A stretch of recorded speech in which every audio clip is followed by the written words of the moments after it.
Thank you Storyblocks for sponsoring this video.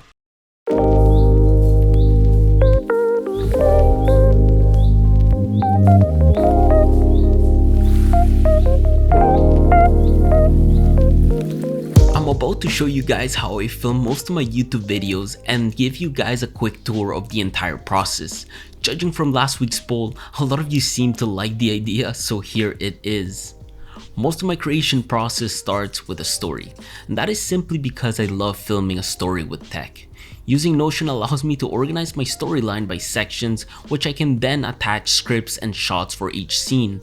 If there's research to be done on certain tech, I write some important key facts about it that always relate to my personal experience. This process takes anywhere from 2 to 3 hours before I transition it to audio. I decided to invest some money back into the channel and get a Focusrite Scarlett as my audio interface and a Shure SM7B dynamic microphone hanging on a blue compass arm. The audio interface simply allows you to connect things such as microphones to a computer via USB cable. My recording sessions always consist of me reading the script as smoothly as I can, have a drink close at hand, and remembering that speaking is not the same as talking. I tend to listen to the background soundtrack with headphones that are not entirely for audio editing purposes, but they are extremely comfortable. Might sound super easy, but recording voice usually takes me about an hour to 2 hours if done properly. Premiere Pro allows me to modify and edit my voice recording quickly and adding some audio effects if necessary, such as isolating background noise and adding a bit of bass into my own voice. I then proceed to prepare the necessary equipment that allows me to take shots, and because I'm a huge natural light fan, I don't often have the need to use my Godox SL60W with its softbox from Newer and the tripod stand from Amazon, because I mainly use this set to fill in dark spots around my room or simply when I shoot at night if needed. I often avoid using direct lighting on objects and I play with shadows to give scenes a bit more of an interesting and cinematic look. I currently use a Sony Alpha A7 Mark III with a 24 to 70mm lens from Zeiss. For producing cinematic videos, I find it best to shoot with a custom HLG picture profile because I find it best for color grading in post. Shooting overhead is fun, and that usually requires the installation and setup of a C-stand. Because the camera usually sits so high, I tend to connect my phone to it, put it out of the frame, and allow myself to keep my tech in frame without having to guess.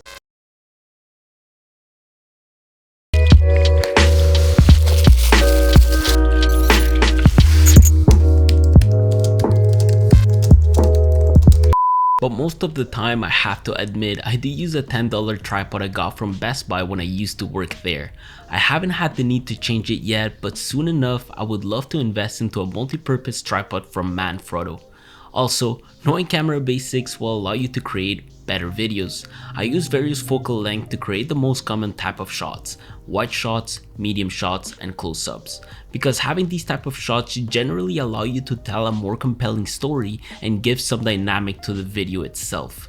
For B-roll, motorized sliders and the gimbals are extremely awesome to use, but I've been having fun creating handheld B-roll because I feel like I have quite a bit more freedom. Although I do suggest getting yourself something nice like the Newer camera slider. This is how you will achieve nice and smooth B-roll while you're filming yourself. But when it comes to shooting non-voice over B-rolls like this one,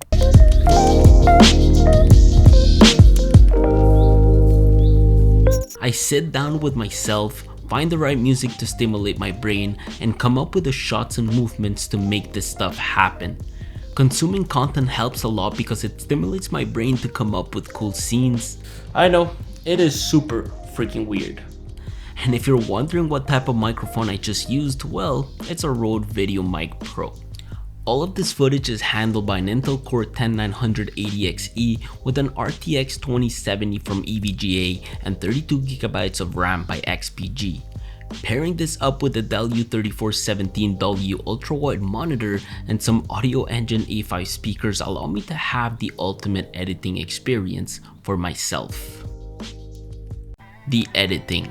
I usually import about 200 clips of 4K footage, more than 20 soundtrack including effects and music, and content related to the video such as thumbnails, Instagram posts with stories, as well as the metadata for the video itself. so organizing my project folder is important to keep my editing neat. And because at this point in time I have 1/3 of the editing done, all I need to do is follow my script scenes and drop in my footage. Once all the footage is on the timeline, I go through the usual process of heading to storyblocks.com, finding all the sound effects, calling cards, and b-roll needed for certain shots. Storyblocks is an online subscription service that provides affordable subscriptions and delivers an incredible 1 million plus royalty-free high quality assets with their unlimited all access plan. When I run out of time, using their stock footage allows me to finalize these videos on time, their overlays allow me to create better edits when needed, and since I'm not an Adobe After Effects user, Storyblocks allows me to cut a lot of time and choose from a wide variety of motion backgrounds and After Effects templates that allow me to still achieve authenticity for some of my shots. So if you're looking to up your game as a creator and have access to an unlimited amount of digital assets, you can head to the link down below or go to storyblocks.com/AndresVidoza and check out their unlimited all access plan. Now, once all of my special editing is done, at this point in time I tend to rewatch the whole video to see if there's any changes to be done. And the very last thing I do is color grade my footage. But the editing isn't the very last thing I usually get done. You guys wanted the full process, so here it is. I usually spend days trying to grab a thumbnail that makes sense. I know YouTube prioritizes click-through rates, so I try to stand out in the thumbnail game. It's not always easy, but thumbnail and title are my main priority at this point in time. I use Lightroom to edit my thumbnails, and over time I have created my own preset that I do sell in my Selfie store, and it's quite easy for me to apply it. I am extremely picky with my photos, so I do remove dust particle in pictures, reduce brightness on screens, and give myself some muscles if I'm on the thumbnail. But overall, when taking the thumbnail, I usually also take the Instagram post to match my preferred aspect ratio of 4:5.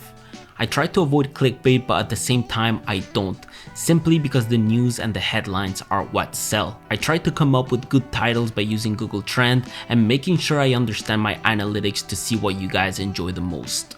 Making YouTube videos is no joke, mostly if you plan on taking it very seriously. Aside from planning, shooting, and editing, there's a lot of emails to be taken care of, interactions with the community, coming up with ideas, setting up meetings, having everything scheduled, dealing with sponsors. There's so much happening behind the scenes that you don't get to experience until you do it. And yes, it is a lot of work, probably more work than I have ever done, but if you enjoy the process, it is extremely fulfilling and rewarding.